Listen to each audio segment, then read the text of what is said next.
चलिए, very good evening, very good evening. कैसे आप लोग हैं? कैसे आप लोग हैं? आई होप कि आप लोग अच्छे होंगे। तो चलिए, आज हमारी आंसर राइटिंग की क्लास है। आज हम लोग कवर करेंगे इकोनॉमी के दो एक क्वेश्चन कवर करेंगे और पॉलिटी के भी क्वेश्चन कवर करेंगे, दोनों साथ साथ करेंगे। तो आज हम लोग पहले बात कर लेते हैं अनअकैडमी प्लेटफॉर्म के विषय में। जैसा कि आप सभी लोग जानते हैं, अनअकैडमी प्लेटफॉर्म के विषय में जैसा कि आप सभी लोग जानते हैं कि अनअकैडमी इंडिया का लार्जेस्ट लर्निंग प्लेटफॉर्म है। इंडिया का लार्जेस्ट लर्निंग प्लेटफॉर्म है जहां पर लाखों की तादाद में बच्चे पढ़ते हैं और तथा योग्य तथा अनुभवी टीचर यहाँ पर पढ़ाते हैं और हर साल इतना बेहतर रिजल्ट होता है कि मुझे नहीं लगता कि इससे बेहतर कोई प्लेटफॉर्म अभी भारत में कोई है। तो चलिए, अब इसको डाउनलोड कैसे करेंगे आप लोग? तो आप प्ले स्टोर से जा करके आप अनअकैडमी लर्निंग ऐप को आप डाउनलोड कर सकते हैं और सीधा का सीधा अनअकैडमी से आप जुड़ सकते हैं। और यहाँ पर जो टीचर क्लासेस देते हैं, आप पूरी क्लासेस को आप बेहतर तरीके से देख सकते हैं। मैं अपने विषय में आप लोगों से बात करना चाहूँगा कि मेरा नाम श्रवण कुमार है, जैसा कि सभी लोग जानते भी हैं, और 8 साल का एक्सपीरियंस मुझे है मास्टर डिग्री विद इकोनॉमिक्स और x interviewer of the UPSC 2014 और 2015 और इस बार मेंस 2021 में है। तो आप समझ सकते हैं, थोड़ा अप्रोच, थोड़ा प्रयास करता हूं ताकि आप लोग भी बेहतर तरीके से इसको सीख पाएं। डायनामिक अप्रोच के साथ पढ़ाने का प्रयास करता हूं, डायनामिक अप्रोच के साथ। अगर मेरे टेलीग्राम लिंक से आप जुड़ना चाहते हैं तो अनअकैडमी@श्रवण कुमार, अनअकैडमी@श्रवण कुमार, ये सब का सब कैपिटल लेटर में है। कैपिटल लेटर में है तो कैपिटल लेटर में आप जुड़ सकते हैं। यहाँ पर ये आंसर राइटिंग की हमारी क्लास है। तो चलिए, इसके विशेषता के विषय में हम लोग थोड़ी बात कर लेते हैं। अनअकैडमी की प्रमुख कुछ विशेषता है, जैसे डेली लाइव क्लासेस चलती हैं। आप इस दौरान किसी भी एजुकेटर से डाउट या डिस्कशन कर सकते हैं। चैट पोल हमेशा खुला रहता है। दूसरी विशेषता यह है कि लाइव टेस्ट यूजेस कराए जाते हैं, जिससे बच्चा मॉक टेस्ट दे करके अपने एक्यूरेसी को बनाए रहता है। स्ट्रक्चरल कोर्स भी प्रोवाइड किए जाते हैं। सपोज दैट, मानिए यदि कोई स्टूडेंट इसमें एडमिशन या सब्सक्रिप्शन अनअकैडमी का लेता है, तो जिस कोर्स के लिए वो सब्सक्रिप्शन लेता है उसका सिलेबस प्री डिफाइन किया जाता है और सिलेबस के अकॉर्डिंग टू पढ़ाई होती है, ताकि आपका समय सीमा से पहले ही आपका कोर्स खत्म किया जा सके। अनलिमिटेड एक्सेस भी है। यदि कोई स्टूडेंट इसका सब्सक्रिप्शन लेता है तो लाइव और रिकॉर्ड वीडियो कभी भी और किसी भी समय वह देख सकता है। तो चलिए, आइए हम लोग टॉप 100 एजुकेटर के विषय में हम लोग थोड़ा बात कर लेते हैं। इंडिया के 100+ टॉप एजुकेटर हैं, जिनमें से आप जानते हैं रोमन सैनी सर को, मुन्नाल सर को। आप अगर एडमिशन लेते हैं या सब्सक्रिप्शन लेते हैं तो आपको टॉप एजुकेटर के साथ पढ़ने का एक मौका आपको मिल सकता है। चलिए, हम इसके सब्सक्रिप्शन फीस पे बात करते हैं। प्लस का सब्सक्रिप्शन पे अगर मैं बात करूंगा तो 12 महीने की जो टोटल फीस है वो 44,000 रुपए है। लेकिन मेरा रेफरल कोड यूज करते हैं तो 10% का डिस्काउंट मिलेगा। 39,600 रुपये इसकी फीस होगी। और वहीं पे 24 महीने का 64,000 रुपये है। अगर SK@12 यूज करते हैं तो 57,600 रुपया फीस होगा। आपको 10% का डिस्काउंट यहाँ पे भी मिल जाएगा। मैं आपको बताना चाहता हूँ, यदि किसी स्टूडेंट को मेरा रेफरल कोड यूज करके अगर एडमिशन लेना है तो आइकॉनिक प्लेटफॉर्म पे लो, आइकॉनिक सब्सक्रिप्शन में लो। क्योंकि आइकॉनिक सब्सक्रिप्शन में एक तो अनअकैडमी की टीम सपोर्ट करती है, दूसरा आपको एजुकेटर भी आपको सपोर्ट करता है। इतने लंबे या इतने बड़े एग्जाम की तैयारी करने के लिए लंबा समय लगता है। उस समय के दौरान आपके पास एक अच्छा एजुकेटर होना चाहिए, एक अच्छी टीम सपोर्ट के लिए होना चाहिए, तभी इस एग्जाम को निकालना पॉसिबल हो जाता है। तो मैं यही आप लोगों से कहूंगा, अगर आपको सब्सक्रिप्शन लेना है तो आप आइकॉनिक सब्सक्रिप्शन लीजिए, जिसकी 12 महीने की फीस 64,000 रुपये है। एक बार मेरा रेफरल कोड यूज करेंगे तो 10% का डिस्काउंट मिलेगा, 57,600 फीस हो जाएगा। वहीं 24 महीने का 99,000 रुपये फीस है। लेकिन मेरा रेफरल कोड यूज करोगे तो 10% का डिस्काउंट 89,100 रुपीज इसकी टोटल फी होगी। तो उम्मीद करता हूँ आप लोगों को समझ में आ गया होगा। आइए हम लोग प्रश्नों पे चलते हैं। लेकिन प्रश्नों बताते समय थोड़ा मैं पेज क्रिएट करूंगा ताकि आप लोगों को बेहतर तरीके से मैं बता पाऊं। क्योंकि पिछली क्लासेस में जितने भी क्वेश्चन मैंने कराया है आप उसकी प्रैक्टिस जरूर करते रहिएगा, ताकि आप मेंस लिखने में इतना सक्षम बन जाएं कि आपको किसी प्रकार का समस्या का सामना न करना पड़े। तो मैं यही उम्मीद करता हूं कि ये मेरी आंसर राइटिंग की क्लास है, इसमें पॉलिटी प्लस इकोनॉमिक दोनों ही क्वेश्चंस हैं और दोनों क्वेश्चंस को आप लोगों को अच्छे तरीके से एनालिसिस करना है और एनालिसिस करके आंसर देना है। मैं लास्ट में 2-1 क्वेश्चन छोड़ दूंगा ताकि आप उसका आंसर जरूर दीजिएगा, आप उसका आंसर जरूर दीजिएगा। आइए हम लोग बात करते हैं पहले प्रश्न पे। मैंने प्रश्न ऐसे ही उठाया है बुक से क्योंकि रीजन ये है कि हमारे टाइपिस्ट महाराज के घर में एक शादी पड़ी हुई है, तो अभी टाइपिंग करने में थोड़ा असमर्थ महसूस अपने आप को कर रहे हैं, जिसके वजह से काफी समस्याओं का सामना मुझे करना पड़ रहा है। तो थोड़ा सा मुश्किल है, बट आप लोग वेट एंड वॉच करें, लेकिन आपको क्वेश्चंस वही है जो क्वेश्चंस यहाँ पे दिखाया गया है। अब हम बताते हैं आपको क्वेश्चन आंसर कैसे आपको लिखना है और अप्रोच आपके पास क्या होनी चाहिए लिखने की। तो चलिए हम लोग बात करते हैं। आइए हम लोग बात करते हैं। जैसा कि पहला क्वेश्चन 2014 में पूछा गया है, जरा ध्यान से समझिएगा क्वेश्चंस को देख करके। सिविल सर्विसेज एग्जाम 2014 में ये क्वेश्चन पूछा गया है और ये बहुत ही बेहतर क्वेश्चन है। इसमें कहा क्या गया है, जिस समय हम भारत के जनसांख्यिकी लाभांश अर्थात डेमोग्राफिक डिविडेंड बोलते हैं को शान से प्रदर्शित करते हैं, उस समय हम रोजगार योग्यता की पतनशील दरों को क्या कर देते हैं, नजरअंदाज कर देते हैं। आप सोच लो, नजरअंदाज कर देते हैं। क्या हम ऐसा करने में कोई चूक कर रहे हैं? भारत को जिन जॉबों को बेसब्री से दरकार है वे जॉब कहां से आएंगे, स्पष्ट कीजिए। 200 शब्दों में है, 12.5 नंबर का है। अब आप समझ सकते हैं, अगर इसमें कीवर्ड अगर हम पकड़ें तो 2 कीवर्ड हमारे पास आ गए हैं। एक, अगर हम ये जान जाएं कि जनसांख्यिकी क्या होता है,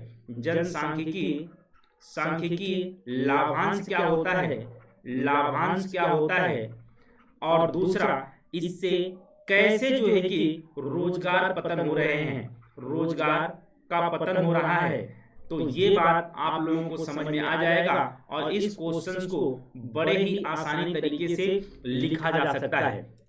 तो दोनों चीजों को पकड़ने का प्रयास करिएगा। पहला जो मुख्य बिंदु है जनसांख्यिकी लाभांश, और दूसरा है कि कैसे रोजगार योग्यता पतनशील दरों को अंदाज कर रहे हैं। तो अब आप दोनों का कॉम्बिनेशन बना के देखोगे तो आपको पता चल जाएगा और फिर अपने सुझाव देते हुए इस आंसर को क्या कर देना है, समाप्त कर देना है। तो चलिए हम लोग बात करते हैं, 2 चीजों को हम लोग पकड़ के लेके चलते हैं। पहला अगर मैं बात करूं जनसांख्यिकी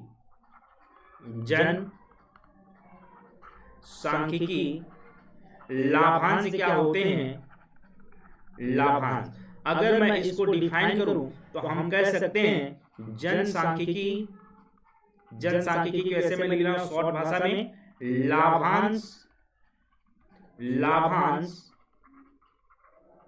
अर्थव्यवस्था में मानव संसाधन के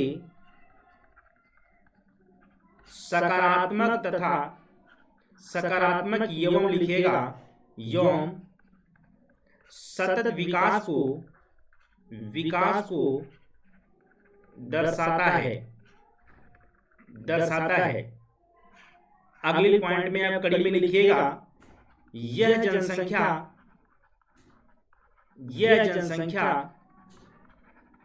ढांचे में बढ़ती युवा यौम कार्यशील जनसंख्या।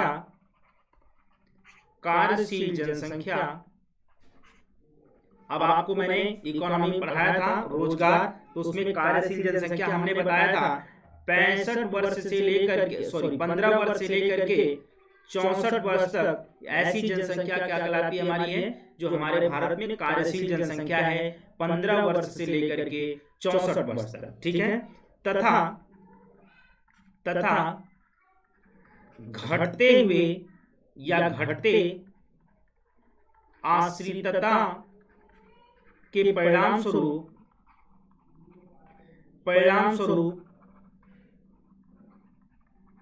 उत्पादन में बड़ी, यहां लिख लीजिएगा, मात्रा के सृजन को क्या करते हैं,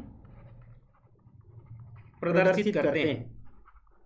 अब आप समझ गए होंगे ना कि अगर हमारी कार्यशील जनसंख्या को रोजगार मिल जाए तो कहीं न कहीं उत्पादन के स्वरूप को ही क्या करते हैं, वो प्रदर्शित करते हैं। अर्थात लोगों को ज्यादा रोजगार मिलेगा, लोगों को ज्यादा रोजगार मिलेगा, अर्थात हमारी कार्यशील जनसंख्या, अगर कार्यशील जनसंख्या है तो इनको अगर रोजगार मिलेगा तो कहीं न कहीं उत्पादन में बढ़ावा मिलेगा, कहीं न कहीं उत्पादन में बढ़ावा मिलेगा। लेकिन क्या एक्चुअल में सिर्फ वो कार्यशील जनसंख्या ही रह जाती है? क्या वास्तविकता में उनको रोजगार मिल पाता है? वास्तविकता में उनको रोजगार मिल पाता है? ऐसे में आगे कड़ी जोड़िएगा,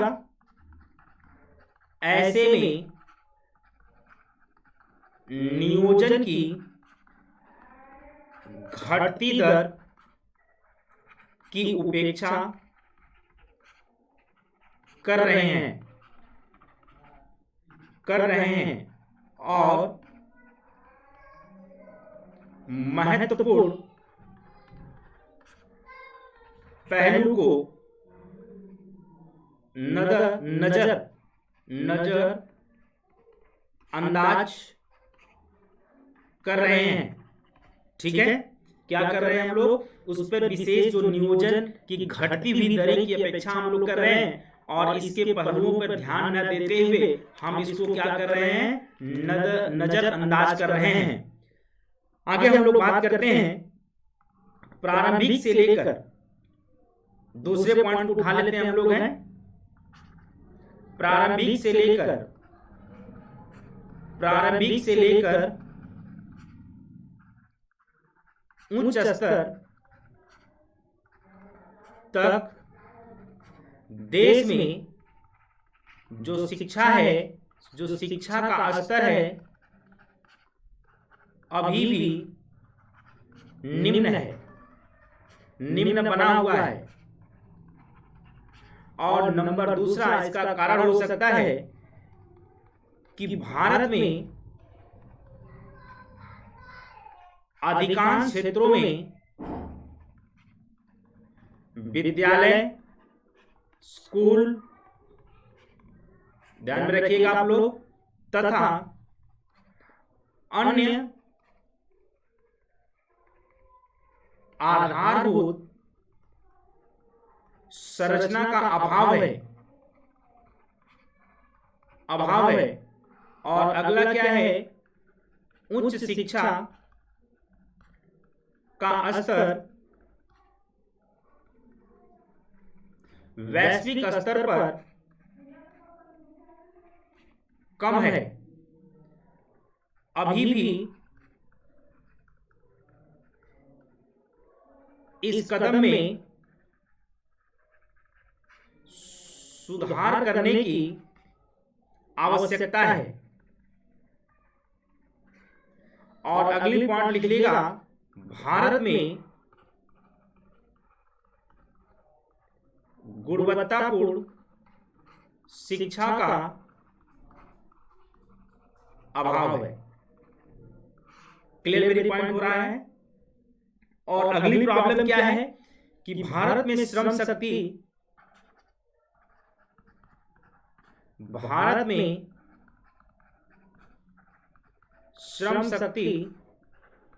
का स्तर निम्न है।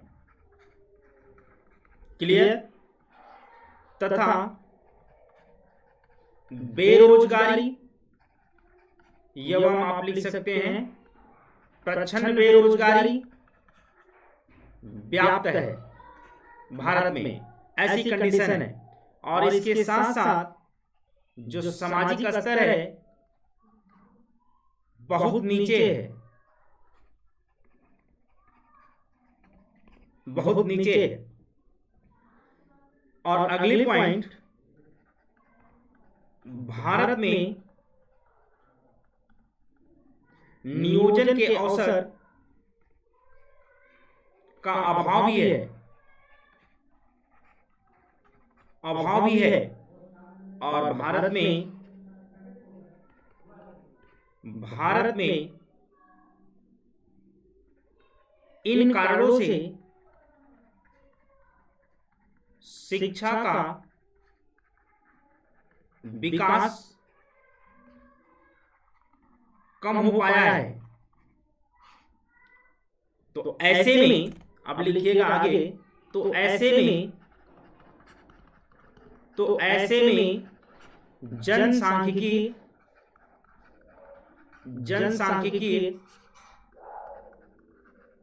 लाभ को प्राप्त करने के लिए नियोजन के अवसर को बढ़ाने की आवश्यकता है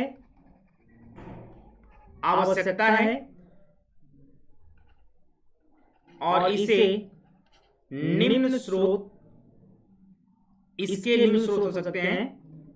इसके निम्न स्रोत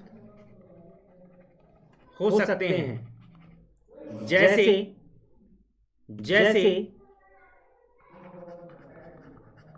जैसे पहला, अगर आपको शिक्षा का स्तर और रोजगार बढ़ाना है तो औद्योगिक क्षेत्र में तेजी से वृद्धि करना होगा तथा एफडीआई को आकर्षित करना होगा ताकि देश में मांग बढ़े, और जब मांग बढ़ेगी तो स्वाभाविक बात है उत्पादन भी बढ़ेगा, और उत्पादन से जो रोजगार है उसमें क्या होगा, वृद्धि होगा या वृद्धि होने की संभावना है। इस कदम में मेक इन इंडिया कारगर साबित होगी। बात समझ में आ गई सबको। नंबर 2, युवाओं को व्यावसायिक शिक्षा द्वारा कुशल बनाना होगा तथा शिक्षा के स्तर को सुधारना होगा। क्लियर? इस कदम में भारत की नई शिक्षा नीति कारगर साबित होगी।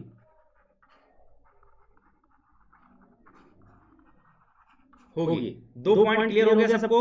2 पॉइंट सबको क्लियर हो गया तो मुझे एक बार बताओ कि हाँ सर बिल्कुल क्लियर हो चुका है 2 पॉइंट। तो मैं फिर आगे बढ़ता हूं अगर 2 पॉइंट क्लियर हो चुका होगा तो। तीसरी पॉइंट के बच्चे हम लोग अगर बात करेंगे, देखिए मैं बताना चाहता हूं कि जो चीजें हैं एम्प्लॉयमेंट के लिए, अर्थात जो भी चीजें हमारे रोजगार जनरेट नहीं कर पा रहे हैं, क्या क्या भारत की कमियां हैं, अगर इसको बता दोगे तो आपका आंसर बिल्कुल सटीक हो जाएगा। ठीक है, जिससे कि हमारा रोजगार का जो अवसर है वो नहीं बढ़ पा रहा है। ठीक है ना। तीसरी बात अगर हम बात करें तो आपने देखा होगा लघु उद्योग एंड मध्यम उद्योग, लघु उद्योग एंड मध्यम उद्योग की महत्वपूर्ण भूमिका निर्वाह करती है या कर सकता है जिसमें देश की जीडीपी में वृद्धि हो सकती है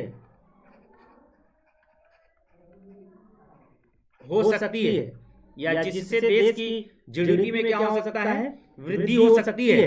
अर्थात आप ये कह सकते हैं समृद्धि दर बढ़ सकती है, अर्थात इसके परिणाम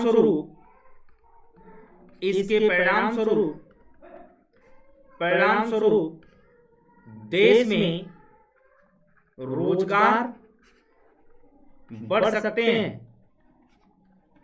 देश में रोजगार क्या हो सकते हैं बच्चे? बढ़ सकते हैं। यहां तक क्लियर हो गया सबको? यहां तक क्लियर हो गया? फोर्थ पॉइंट में हम लोग बात करते हैं। चौथी पॉइंट में आपको क्या लिखना है? फोर्थ पॉइंट में भारत में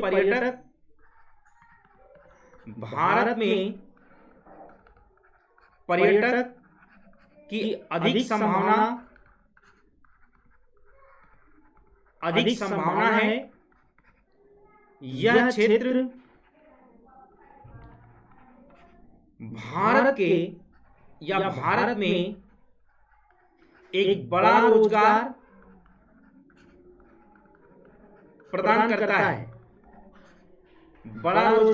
करता है, और वहीं विश्व में जहां कुल मिलाकर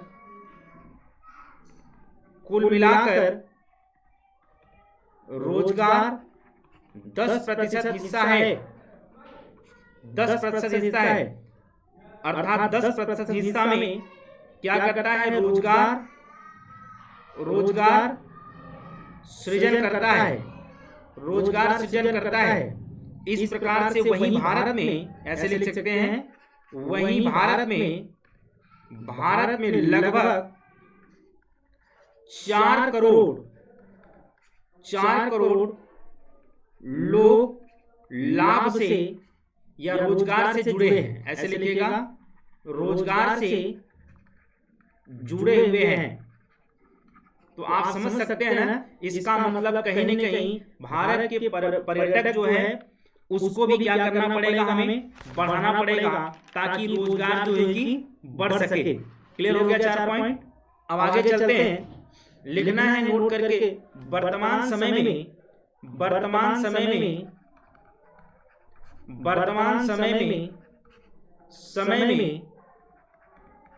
भारत का मेक इन इंडिया को सफल बनाने के लिए कौशल भारत नंबर 1 डाल सकते हैं। कौशल भारत, स्टार्टअप जैसी कार्यक्रम पर ध्यान दे रही है। और दूसरा पॉइंट, तथा युवाओं को तकनीकी कुशलता, रोजगार परक होगी। वहां भारतीय उद्यमियों का स्टार्टअप के माध्यम से क्षमता का प्रसार होगा, जिससे रोजगार में वृद्धि होगी। बहुत अच्छा क्वेश्चन है, या वृद्धि हो जाने की संभावना है, रोजगार उत्पन्न होगा। ठीक है। और अगली पॉइंट लिख लो, भारत में स्टार्टअप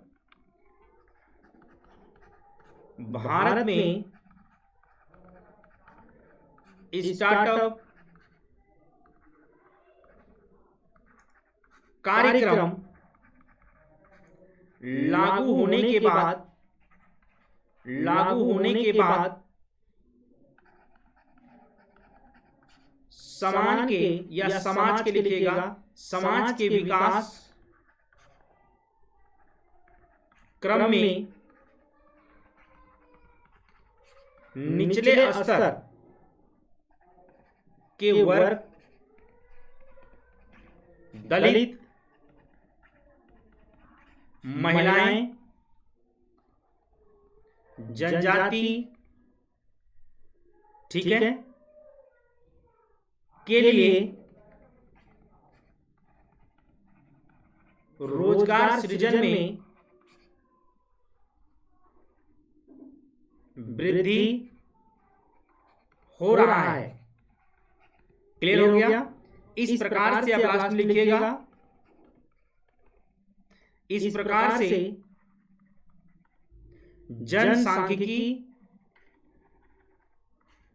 जनसांख्यिकी लाभांश विकास में गति प्रदान करेगा। इतनी बात सबको समझ में आ गई मेरी? इतनी बात अगर समझ में आ गई तो बोलो हाँ सर, बिल्कुल समझ में आ चुका है। अगर बात समझ में आ गई तो बताइए कि हाँ सर, बात समझ में आ चुकी है। भैया लाइव भी चल रहा है, लाइव भी चल रहा है, ठीक है। तो चलिए हम लोग अब दूसरे क्वेश्चन पे हम लोग बढ़ते हैं। दूसरे क्वेश्चन पे हम लोग बढ़ने का पूरा प्रयास करते हैं। दूसरा क्वेश्चन में दिखाता हूं आप लोगों को।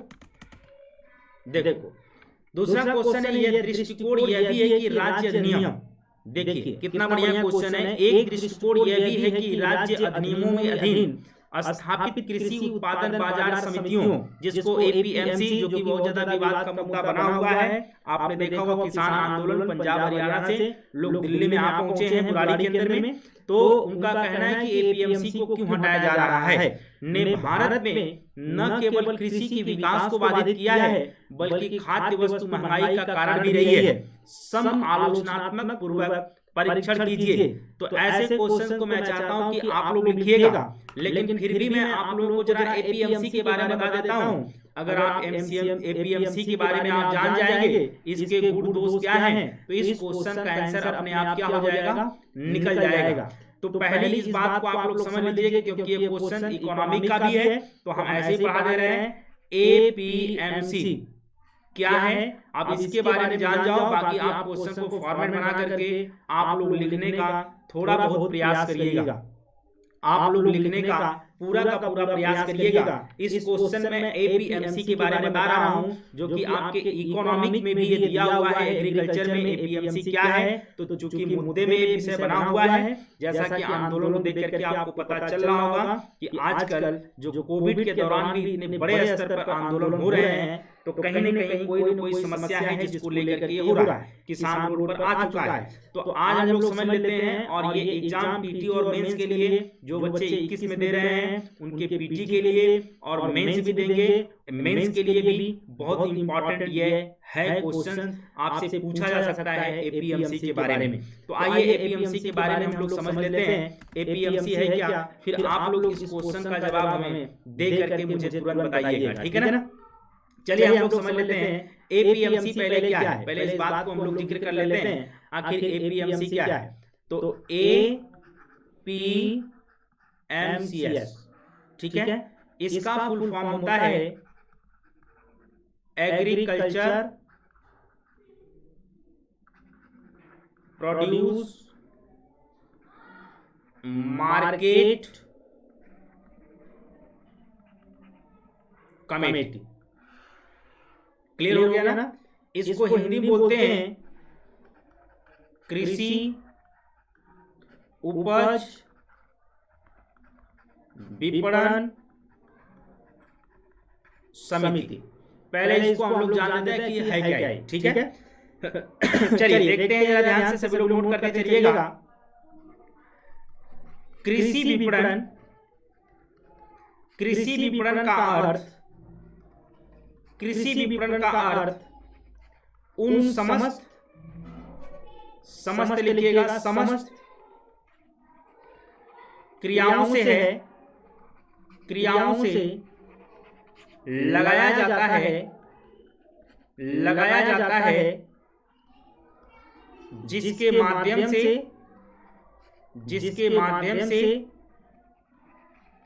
कृषि उपज को उपभोक्ताओं तक पहुंचाया जाता है। बेटा आप लोग सभी लोग नोट कर लीजिएगा इसको, ये वेरी वेरी इंपॉर्टेंट है। इसके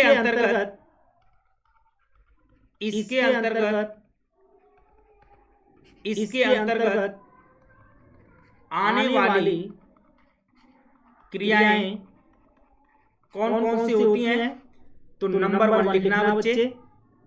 नंबर 1 जैसे संग्रहण एवं भंडार। नंबर 2 परिष्करण। और नंबर 3 श्रेणीकरण तथा प्रमाणीकरण। और 4th होता है एकत्रीकरण। ठीक है, ये 4 चीजें इसमें आती हैं, ये 4 क्रियाएं इसमें आती हैं। संग्रहण करना, भंडारण करना, परिष्कृत करना मतलब प्रोसेसिंग करना, और श्रेणीकरण करना जिसको ग्रेडिंग बोलते हैं, ठीक है, और एकत्रीकरण करना जिसको कलेक्शन बोलते हैं। ये सारी क्रियाएं इसके अंदर में आती है, सब इसके अंतर्गत आती हैं। ये सारी क्रियाएं इसके अंतर्गत आती हैं। ठीक है, अब आइए हम लोग आगे समझते हैं एपीएमसी सिस्टम। एपीएमसी सिस्टम प्रणाली क्या है? तो देखो, आजादी के बाद भारत में गांव की संपूर्ण वितरण प्रणाली जिसको होल डिस्ट्रीब्यूशन सिस्टम बोलते हैं, जिसको क्या बोलते हैं? होल डिस्ट्रीब्यूशन सिस्टम को साहूकारों या व्यापारी नियंत्रित करते थे। कौन नियंत्रित करता था पहले? जो जितने बड़े बड़े साहूकार होते थे, जितने बड़े बड़े व्यापारी होते थे, ये जो है कि क्या करते थे? उसको नियंत्रित करते थे, जिससे किसानों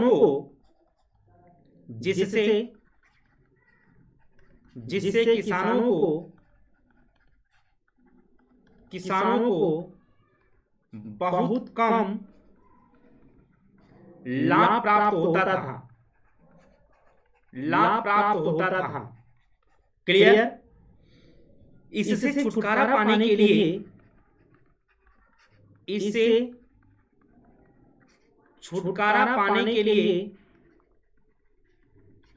लिए तथा कृषकों को लाभ पहुंचाने के लिए राज्य सरकारों ने कृषि बाजार स्थापित किए। लिख लीजिएगा आप लोग, कृषि बाजार स्थापित किए। ध्यान में रखिएगा आप लोग, जिसके लिए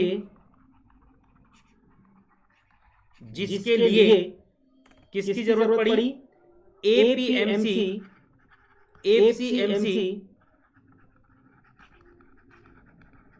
अधिनियम को लागू किया गया। क्लियर बात हो गई? एपीएमसी अधिनियम को क्या किया गया बच्चे? लागू किया गया। एपीएमसी अधिनियम को क्या किया गया? लागू किया गया। तो आप ये लिख सकते हैं एपीएमसी अधिनियम एक मार्केटिंग बोर्ड है। क्या है? बोर्ड है, जो आमतौर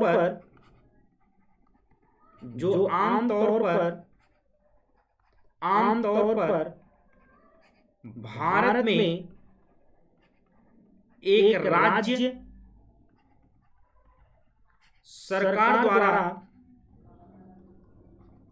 स्थापित किया जाता है। यहां तक क्लियर आप लोगों को है? ठीक है, ताकि किसानों को बड़े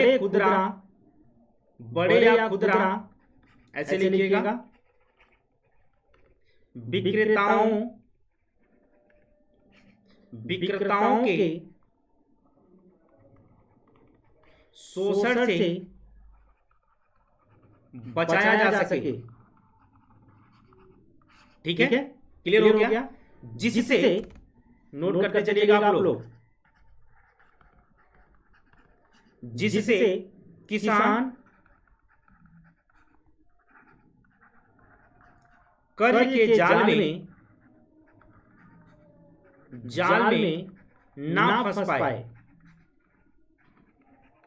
क्लियर हो गया ना। और साथ ही ये भी सुनिश्चित करता है, साथ ही यह भी सुनिश्चित करता है कि खेत से लेकर, ऐसे लिखिएगा, खेत से लेकर अर्थात रिटेल प्राइस को बोलते हैं, रिटेल प्राइस तक मूल्य उच्च स्तर तक ना पहुंचे। ठीक है, क्लियर हो गया। यह है एपीएमसी प्रणाली। क्लियर। अब इसकी पूर्णतः विशेषता को हम लोग देख लें, इसकी विशेषता क्या है पूर्णतः। तो इसकी विशेषता के विषय में अगर बात करेंगे हम लोग, एपीएमसी एक्ट की विशेषताएं, इतनी बात आप लोगों को समझ में आ रही है ना? इतनी बात आप लोगों को समझ में आ रही है कि नहीं? मुझे एक बार बताएं फटाफट जल्दी से। ठीक है, समझ में आ रहा होगा, मुझे लग रहा है समझ में आ रहा है आप लोगों को। और ये बहुत इंपॉर्टेंट है, मान के चलिएगा आप। एपीएमसी एक्ट की विशेषताएं पढ़ लीजिएगा। एपीएमसी एक्ट है क्या, एपीएमसी प्रणाली क्या है, ठीक है, ये किस प्रकार से किसानों को लाभ पहुंचा सकता है, या किसानों को ऋणों में जो फंस जाते हैं उनको कैसे निकाल सकता है बाहर, ये सारे प्रावधान इसमें दिए गए हैं। ठीक है ना। तो चलिए, पहला इसकी विशेषता क्या है। पहला विशेषता, इस अधिनियम के अनुसार राज्य को भूगोल और अन्य किसी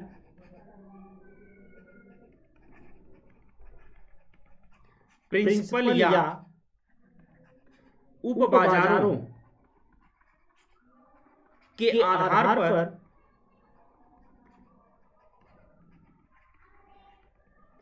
विभिन्न बाजारों में विभाजित किया गया है।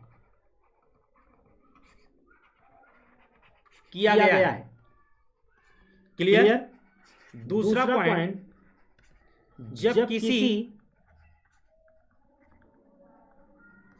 विशेष क्षेत्र को बाजार क्षेत्र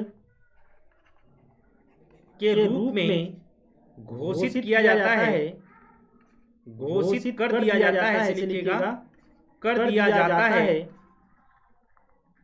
तो वह विशेष क्षेत्र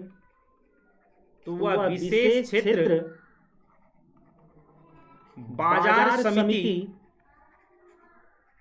के अधिकार क्षेत्र में आ जाता है।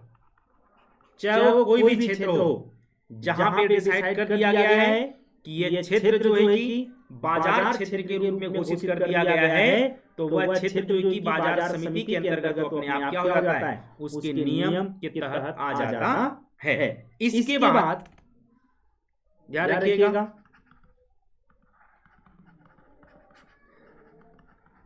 इसके बाद किसी अन्य व्यक्ति या एजेंसी को स्वतंत्र रूप से, ठीक है, थोक विपणन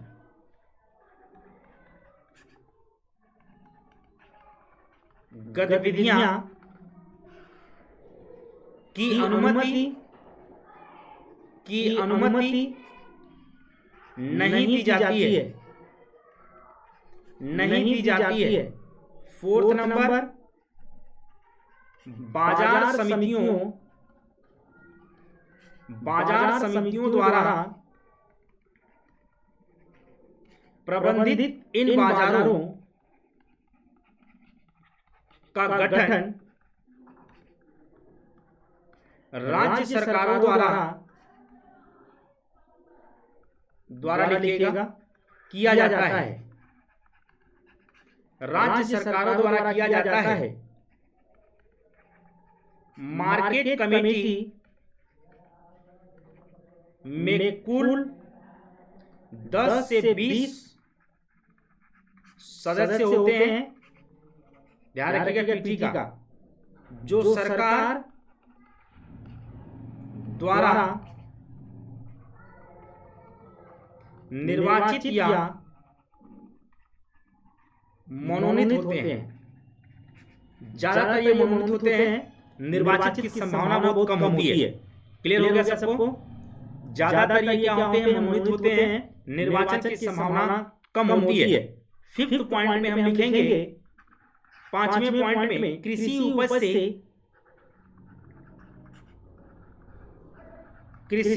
से संबंधित खरीद और वितरण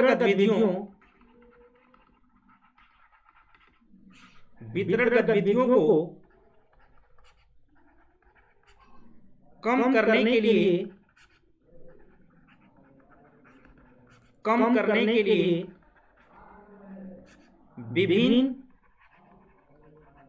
कमीशन एजेंटों या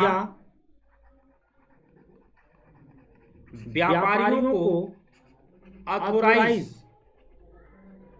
ऑथोराइज करने की जिम्मेदारी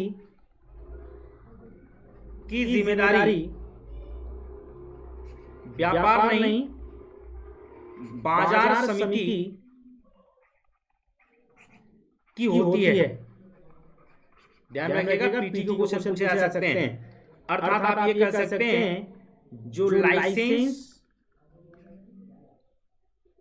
देना पड़ता है या लेना पड़ता है? लेना पड़ता। अर्थात आपको क्या लेना पड़ता है? लाइसेंस लेना पड़ता है। बिना लाइसेंस के उस बाजार में एंटर करने की अनुमति नहीं है। क्लियर हो गया इतनी बात को? मेरे सबको क्लियर हो गया इतनी बात को? अब हम लोग चलते हैं एपीएससी सिस्टम के दोष पढ़ लेते हैं। आप लोग क्वेश्चन का आंसर लिख लीजिएगा। एपीएमसी सिस्टम के दोष आप ब्रैकेट में कह सकते हैं, एकाधिकार की ओर जाता है। एकाधिकार की ओर जाता है। लेकिन किसान कहता है कि भैया एपीएमसी को समाप्त मत करो। किसान की मांग क्या है? इसी एपीएमसी को समाप्त करने के लिए मोदी जी ने बिल लाया था। लेकिन उनका कहना है कि नहीं, एपीएमसी अगर समाप्त हो जाएगा तो हमें मंडी नहीं मिल पाएगा, हम सामानों को कहां बेचेंगे ले जाकर के? वैसे तो आप एमएसपी रेट पे देते हो, ठीक है, एमएसपी रेट पे हमारे फसल को आप ले लेते हो, सरकार से कहते हैं। लेकिन वही मंडी जो लोग बैठते हैं, सरकार के लोग आदमी, वही उसको क्या करते हैं? खरीदते भी हैं। अब अगर मंडी की कंसेप्ट को समाप्त कर दोगे तो हम लोग बेचेंगे कहां? जाएंगे कहां बेचने के लिए? कौन लेगा इसको? ठीक है, इसी को लेकर के ये बहुत बड़ा आंदोलन भारत में आज की डेट में जुड़ा हुआ है। इसके देखें, एकाधिकार की ओर जाता है, लेकिन इसके दोषों को भी देखना बहुत जरूरी है एपीएमसी के। तो पहली पॉइंट यह मार्केट कमेटी की जिम्मेदारी है कि एपीएमसी में विभिन्न गतिविधियों को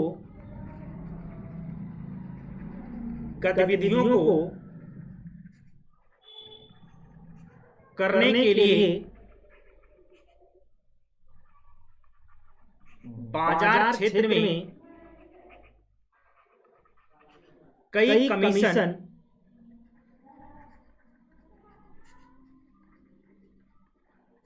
एजेंट या व्यापारियों को अधिकृत करे।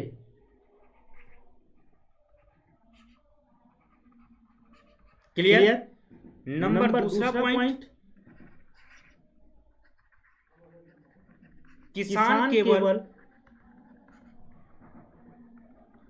अपने कृषि उत्पाद को केवल इन कमीशन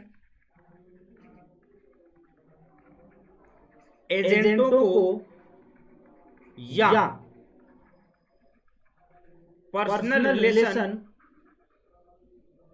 के माध्यम से या नीलामी की प्रक्रिया के माध्यम से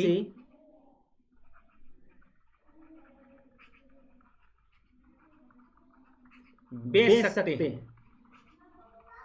क्लियर? तीसरी पॉइंट, एजेंट एक साथ,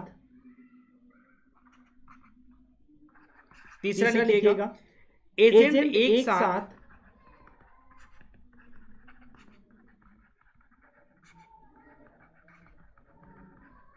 मिलकर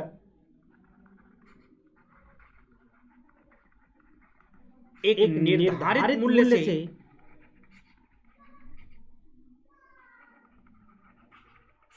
अधिक उत्पादन नहीं करने के लिए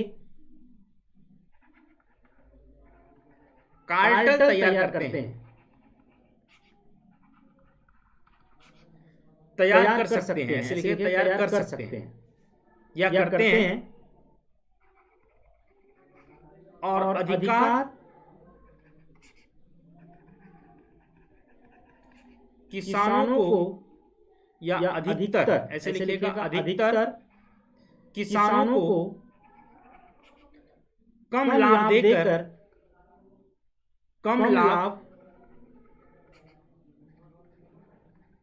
देकर पूरा काट दीजिएगा, कम लाभ देकर अपना मुनाफा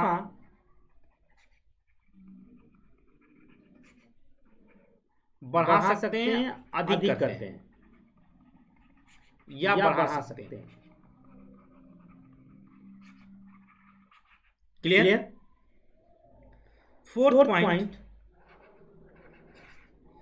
थोक व्यापारी एंड खुदरा विक्रेता केवल उन्हीं एजेंट या व्यापारी से कृषि उपज खरीदने के लिए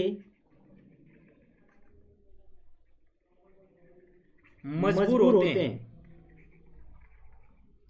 और पांचवा पॉइंट लिख लो, इसी कारण से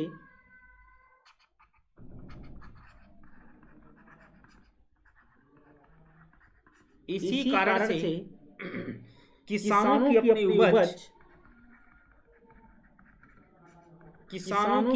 उपज के लिए कम कीमत पर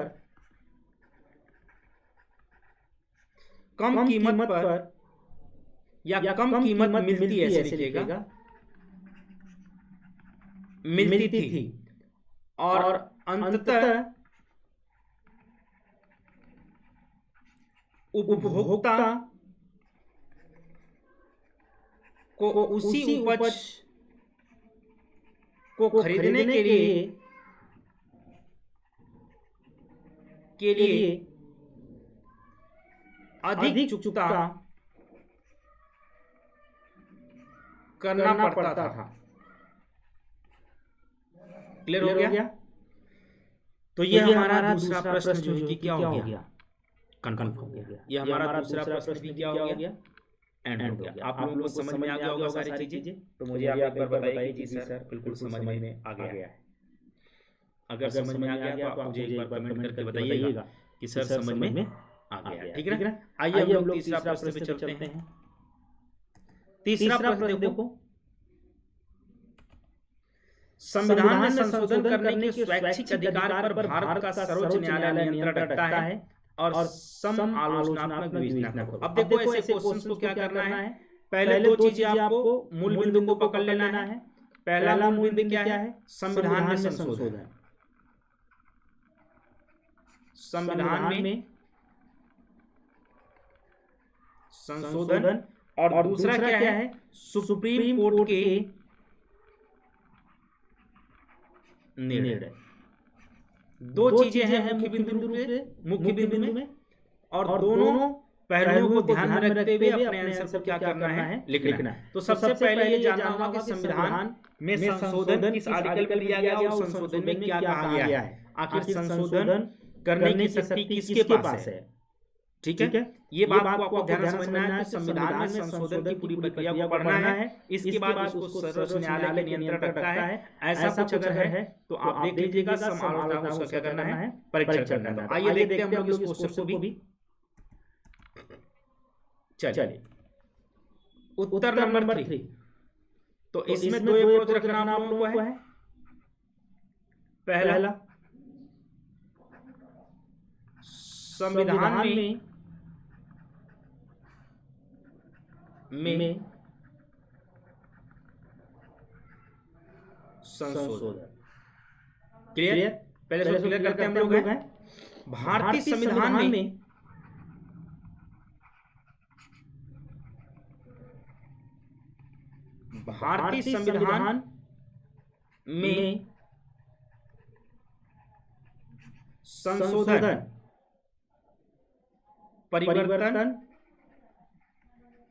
संशोधन, परिवर्तन करने की प्रक्रिया है। करने की प्रक्रिया है। इसके तहत परिवर्तन भारत की संसद द्वारा किए जाते हैं। क्लियर? और भारतीय संविधान में भारतीय संविधान के ऐसे लिखेगा, अनुच्छेद 368 में विधायी प्रक्रिया का उल्लेख किया गया है। क्लियर हो गया? लेकिन अब यहां से इतना है, लेकिन जब संविधान के मूल धारों का उल्लंघन इन संशोधन के माध्यम से हो रहा हो तो अब जरा पेज ले लेते हैं हम लोग, थोड़ा सा पेज लेना बहुत जरूरी है। वेट एंड वॉच करो थोड़ा सा आप लोग, प्लीज वेट एंड वॉच करो आप लोग थोड़ा सा। मैं थोड़ा पेज ले लेता हूं।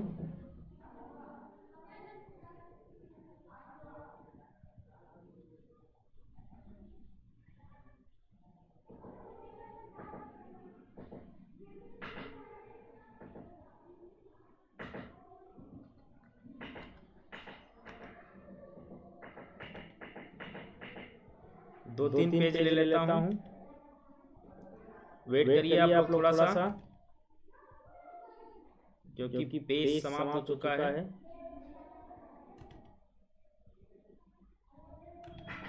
आई होप कि आप लोग पढ़ाई कर रहे होंगे ना सभी लोग, कि ठंड में सिर्फ सो रहे हैं आप लोग।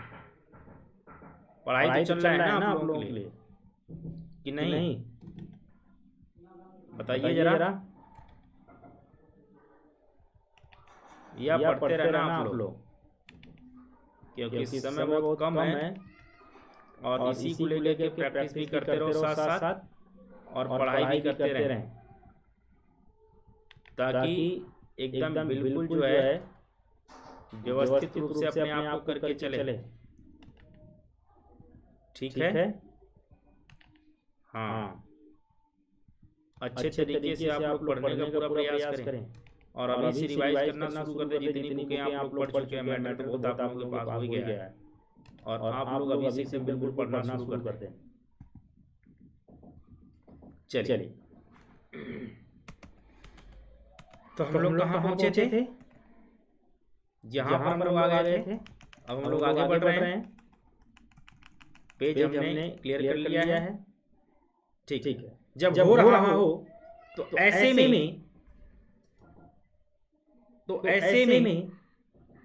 लिखिएगा, तो ऐसे में सुप्रीम कोर्ट पर प्रश्न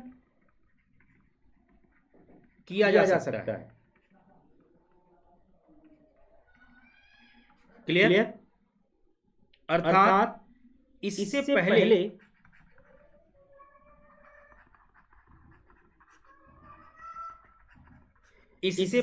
सर्वोच्च न्यायालय ने अनेक मामले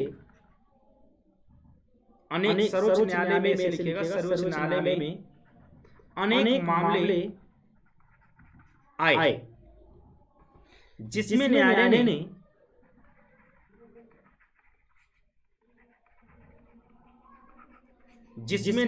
ने संविधान संशोधन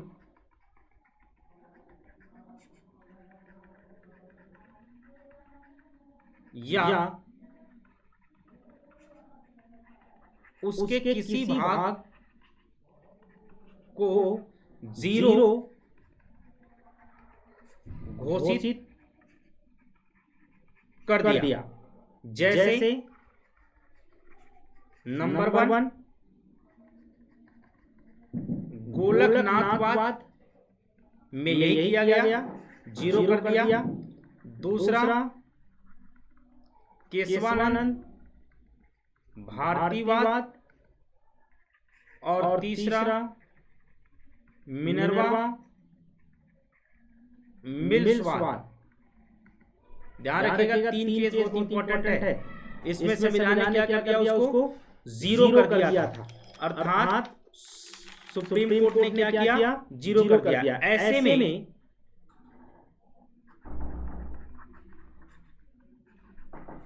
ऐसे में सुप्रीम कोर्ट की भूमिका महत्वपूर्ण हो जाती है। क्लियर? ताकि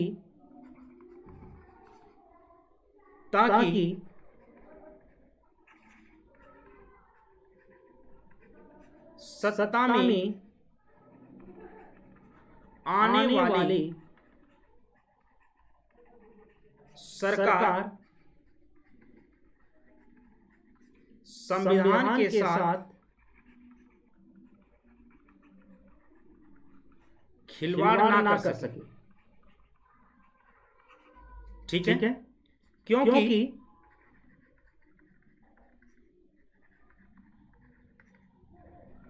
भारत में संसदीय शासन व्यवस्था है, जिसमें या जिसके अंतर्गत से लिखेगा, जिसके अंतर्गत लोकसभा में बहुमत प्राप्त दल सरकार गठित करता है। क्लियर? इस प्रकार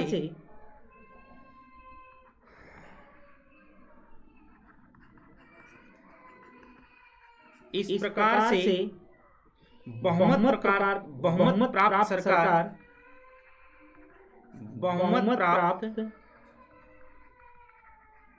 सरकार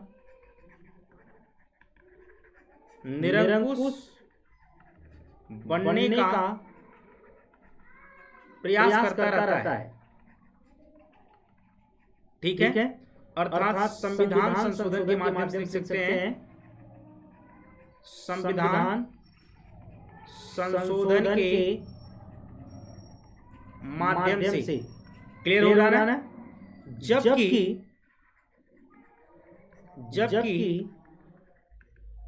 भारत में लोकतंत्रात्मक शासन प्रणाली तथा विधि का शासन, पंथ निरपेक्षता, स्वरूप और संघात्मक स्वरूप जैसे कुछ मूल लक्षण भी हैं। कुछ मूल लक्षण भी हैं। नोट कर लीजिएगा आप बढ़िया तरीके से। ठीक है?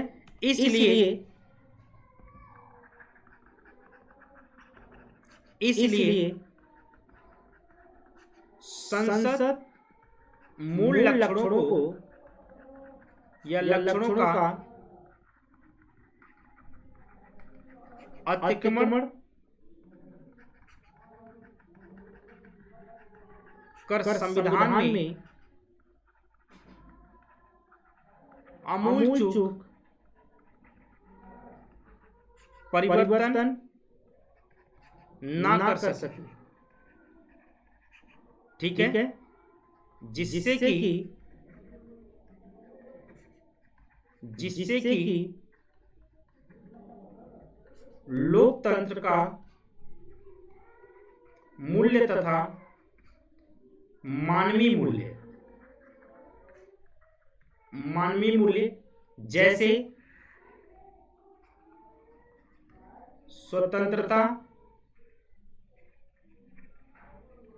समानता आदि पर नकारात्मक प्रभाव ना पड़े। क्लियर हो गया? अब आपको निष्कर्ष में लिखना है। इस प्रकार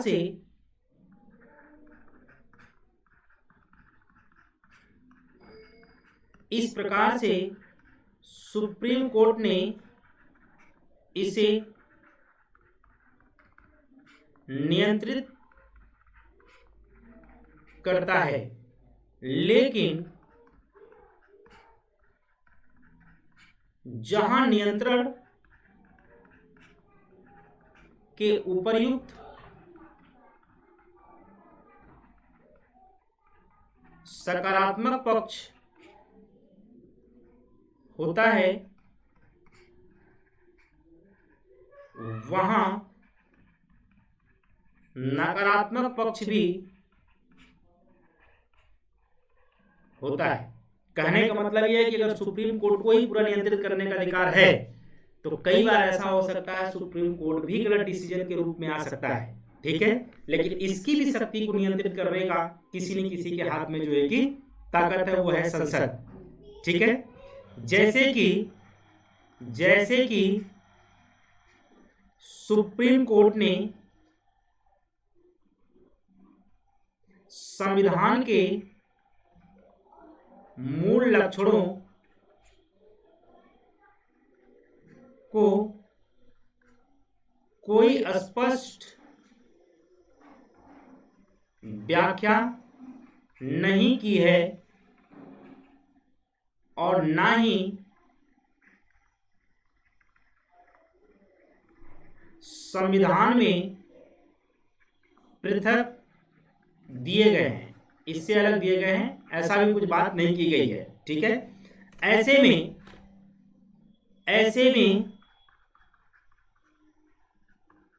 में शक्ति पृथक्करण एवं शक्ति संतुलन की संवैधानिक व्यवस्था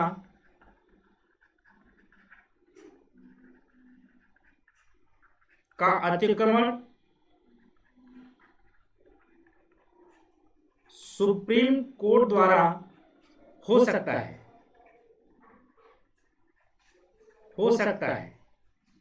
लेकिन संसद द्वारा अनेक बार इस संदर्भ में विरोध भी दर्ज किया गया। ठीक है, फिर भी सुप्रीम कोर्ट का यह नियंत्रण संसद को निरंकुश होने से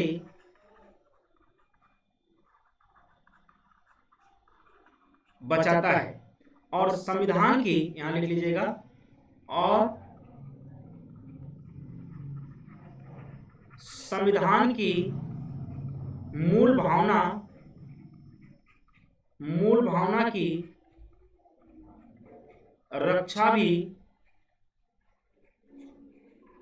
करता है। आई होप कि आप लोगों को समझ में आ गया होगा, पूरा का पूरा समझ में आ गया होगा आप लोगों को। तो हम लोग अब अगले टॉपिक पे चल रहे हैं। अगला प्रश्न आपके सामने है, तो अगला प्रश्न हम लोग देख लेते हैं। कौन सा प्रश्न हमारे सामने है? अगला प्रश्न भी हम लोग देख लेते हैं। देखिए, ये था हमारे पास एपीएमसी और ये हमारा सर्वोच्च न्यायालय नियंत्रण रखता है। और तीसरा क्वेश्चन हमारा है सूचना प्रौद्योगिकी अधिनियम की धारा 66A की इससे कथित संविधान के अनुच्छेद 19 के उल्लंघन के संदर्भ में विवेचना कीजिए। तो यहां पर पहली बात तो हमें ये देखना है, कि सूचना प्रौद्योगिकी क्या है, अधिनियम क्या है। सूचना प्रौद्योगिकी अधिनियम 66A क्या है, और इसको जोड़ करके आर्टिकल 19 को देखना है और देखना है सुप्रीम कोर्ट का निर्णय क्या करता है इसको लेकर के। ठीक है, अर्थात सुप्रीम कोर्ट का निर्णय इसको लेकर के क्या कहता है, इस बात को हमें यहां देखने की आवश्यकता है। ठीक है, क्लियर हो गया। तो चलते हैं, पहले सूचना प्रौद्योगिकी अधिनियम 66A देखते हैं, इससे आपका पीटी भी क्लियर होगा और मेंस का जब क्वेश्चन यहां से आएगा तो आप समझ सकते हैं कि मेंस का क्वेश्चन भी आप बेहतर तरीके से यहाँ पे कर सकते हैं। लेकिन आपको अगर पता हो जाए सूचना प्रौद्योगिकी अधिनियम क्या है तो आप इस क्वेश्चन को आसानी के साथ डील कर सकते हैं और आप ये बता सकते हैं कि क्या वास्तविकता में आर्टिकल 19 का उल्लंघन करता है या नहीं करता है, और इससे सुप्रीम कोर्ट ने इसको लेकर के क्या डिसीजन दिए हैं। क्लियर हो गया मेरी बात को? तो चलिए हम लोग चलते हैं, अब हम लोग चलते हैं अगले क्वेश्चन की तरफ। ब्लैंक पेज ले ले रहे हैं हम लोग है। ठीक है, तो ऐसे क्वेश्चंस में हम लोग तुरंत क्या करेंगे कि एक तरफ हम लोग सूचना प्रौद्योगिकी अधिनियम 66A देखेंगे और दूसरी तरफ सुप्रीम कोर्ट के निर्णय को हम लोग देखेंगे, या आर्टिकल में जो लिखा गया है वो सारी चीजें हम लोग देख करके इसका जवाब हम लोग क्या कर सकते हैं, दे सकते हैं। क्लियर हो गया मेरी बात? तो चलिए अब हम लोग चलते हैं सूचना प्रौद्योगिकी अधिनियम 66A। तो लिखना है सूचना प्रौद्योगिकी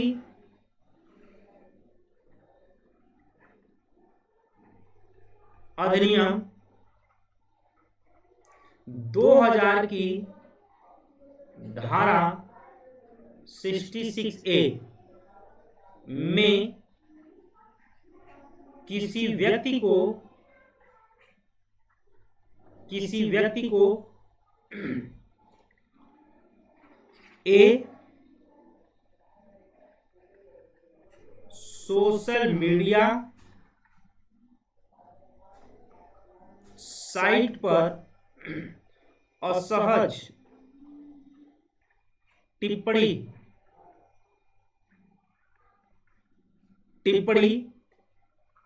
के लिए गिरफ्तार का प्रावधान है। क्लियर हो गया? विगत कुछ वर्षों में ऐसे लिख सकते हैं, विगत कुछ वर्षों में जिन्होंने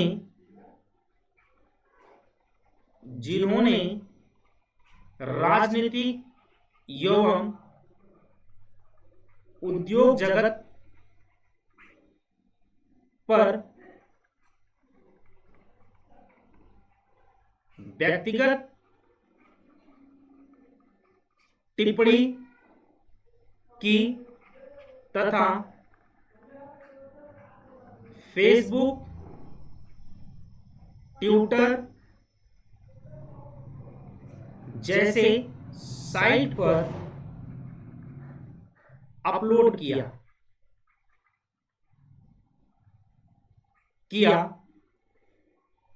उनकी गिरफ्तारी की गई।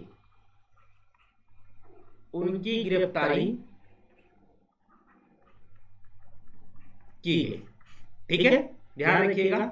इस गिरफ्तारी के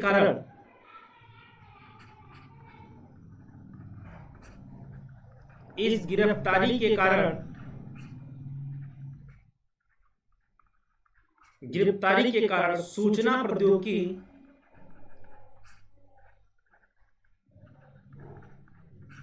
लिख लीजिएगा, प्रौद्योगिकी की धारा 66A चर्चा में रहा, लेकिन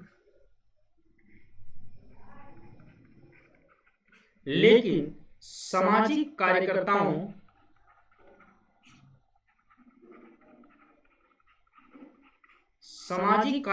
द्वारा अनुच्छेद 19 में वर्णित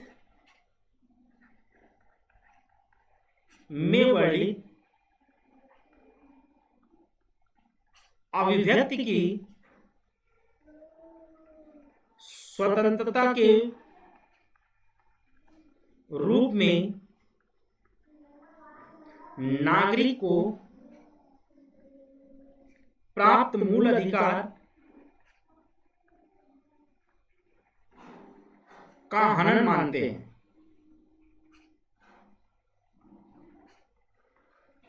मानते हैं। इस संबंध में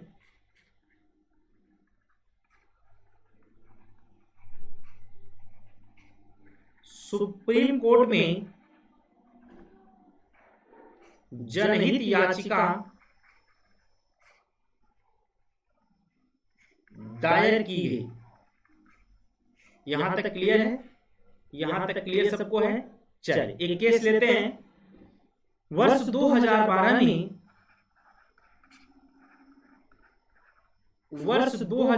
में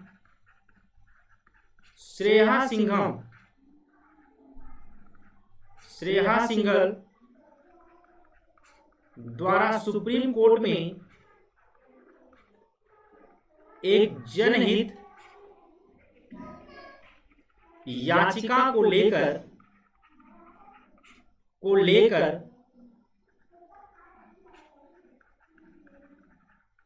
केंद्र सरकार को नोटिस जारी किया गया। किया गया। क्लियर? जिसके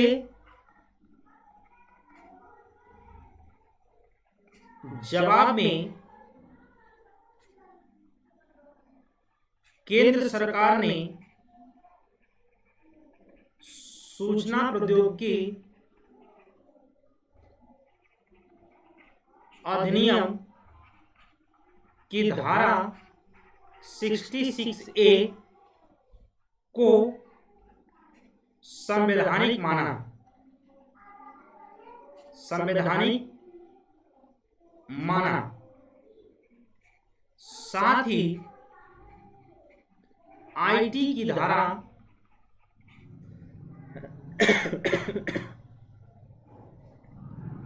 66A पर राज्य के मुख्य सचिव तथा पुलिस महानिदेशक या निरीक्षण बोल सकते हैं को एडवाइजरी जारी करके कहा गया कि इस अधिनियम के तहत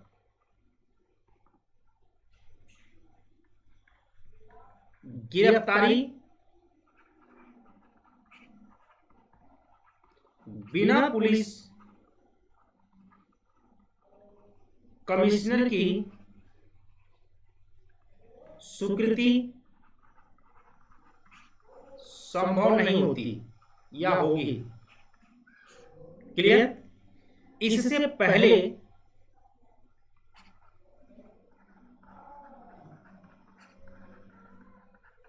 इससे पहले 2006 में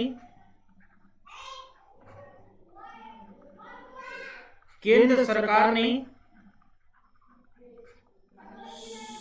सूचना प्रौद्योगिकी अधिनियम की धारा 66A को अधिक प्रासंगिक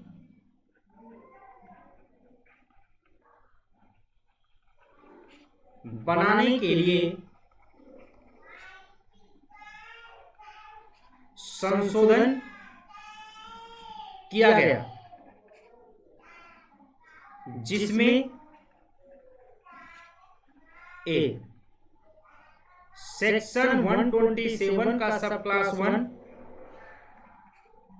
जोड़ा गया और यह सेक्शन यूके कम्युनिकेशन एक्ट 2003 से लिया गया था, जिसमें आपराधिक टिप्पणी को स्थान दिया गया। ऐसे लिखिएगा, स्थान दिया गया था। ठीक है, स्थान क्या किया था, इसमें दिया गया था, लेकिन आज भी यह अपरिभाषित है। लेकिन आज भी यह अपरिभाषित है। धारा 66A के तहत राजनेताओं के भ्रष्टाचार को केंद्र में रखकर की गई टिप्पणी को किसी भी तरह बंद करना असंवैधानिक है। क्या है? असंवैधानिक नहीं माना जाएगा।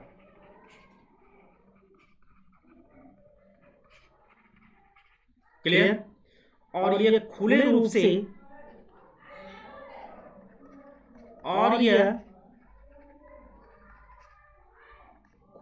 से आर्टिकल 19 का उल्लंघन है। धारा 66 ए किसी प्रकार से भारतीय लोकतंत्र की व्यापकता को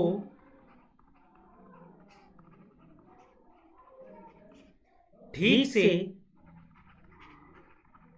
नहीं बैठती है। क्लियर हो गया? इस क्वेश्चन का आंसर आप यहां से आसानी के साथ आप क्या कर सकते हैं? दे सकते हैं। क्लियर हो गया आप लोगों को? क्लियर हो गया तो मुझे एक बार बताओ कि जी सर बिल्कुल क्लियर है। फिर हम लोग अगला प्रश्न उठाते हैं और अगले प्रश्न की हम लोग चर्चा करते हैं।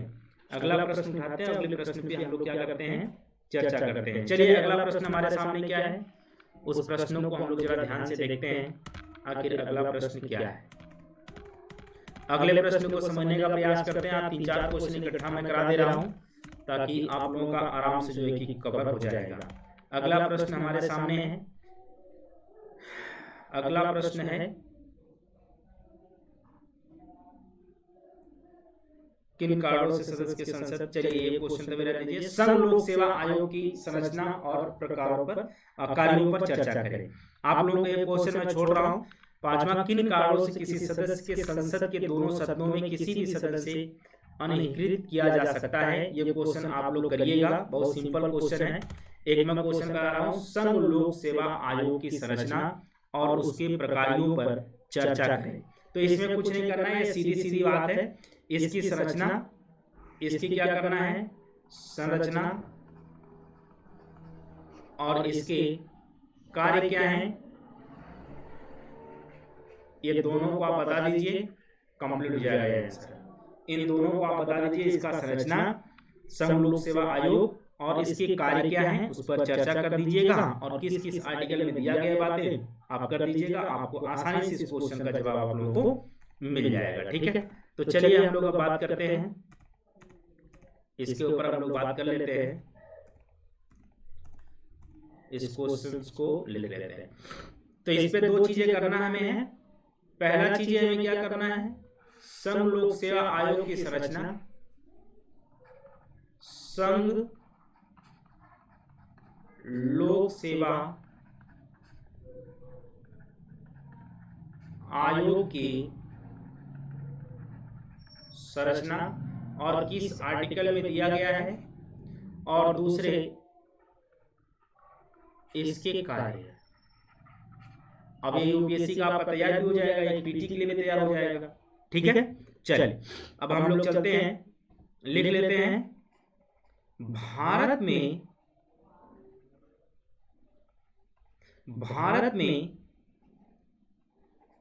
उच्च श्रेणी की केंद्रीय सेवाओं तथा अखिल भारतीय सेवाओं के लिए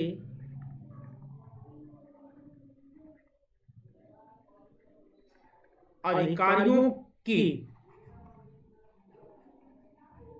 भर्ती केंद्र स्तर पर अनुच्छेद 315 के तहत संघ लोक सेवा आयोग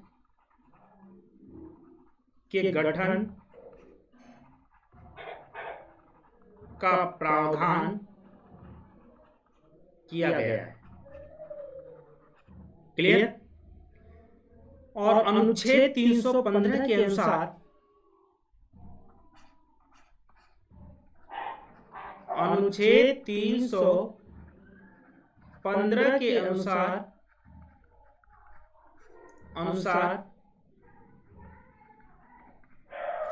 आयोग के अध्यक्ष एवं सदस्यों की नियुक्ति राष्ट्रपति द्वारा की जाएगी। नंबर दूसरा, संविधान में आयोग के सदस्यों की संख्या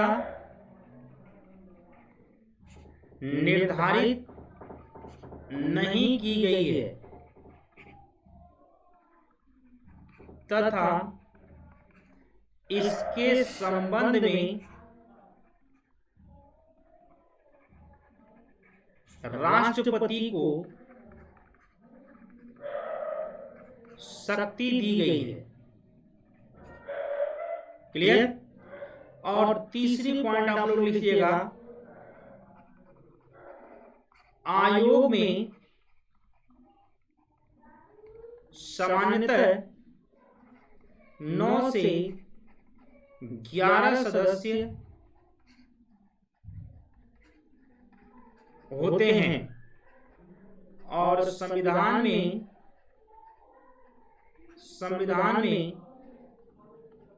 सदस्यों की योग्यता के संबंध में यह कहा गया है कि आयोग के आधे सदस्य सरकारी सेवा में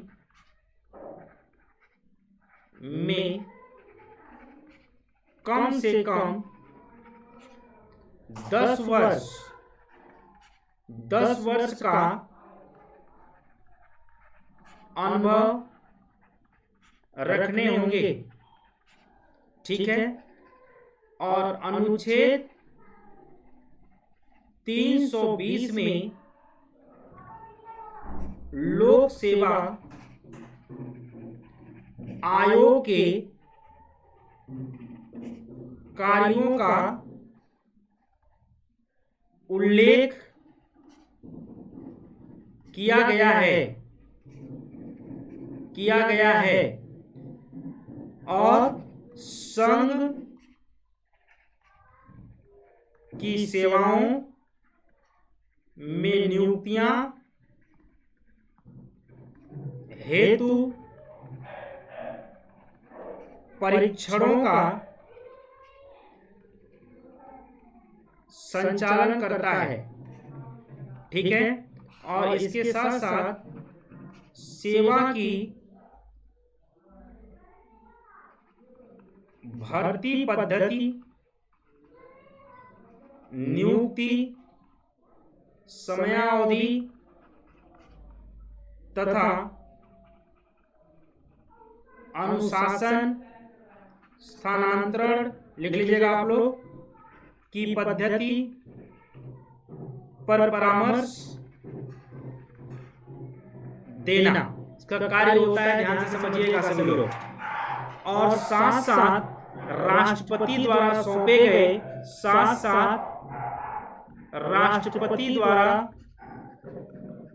सौंपे गए मामलों पर परामर्श देना, इसके कार्य ध्यान में रखिएगा। राष्ट्रपति को वार्षिक प्रतिवेदन सौंपना। और अगला कार्य क्या है? इस प्रकार से अधिक या अत्यधिक सलाहकारी व कार्यकारी दोनों प्रकार की भूमिका निभाता है। मुझे लगता है कि आप लोगों को समझ में आ गया, सारे क्वेश्चन कंप्लीट हो चुके हैं। तो प्लीज आप इन सारे क्वेश्चंस को कर लीजिएगा। एक क्वेश्चन मैं छोड़ दे रहा हूं, जो क्वेश्चन बचा हुआ उस क्वेश्चन को आप लोग कर लीजिएगा। Thank you so much.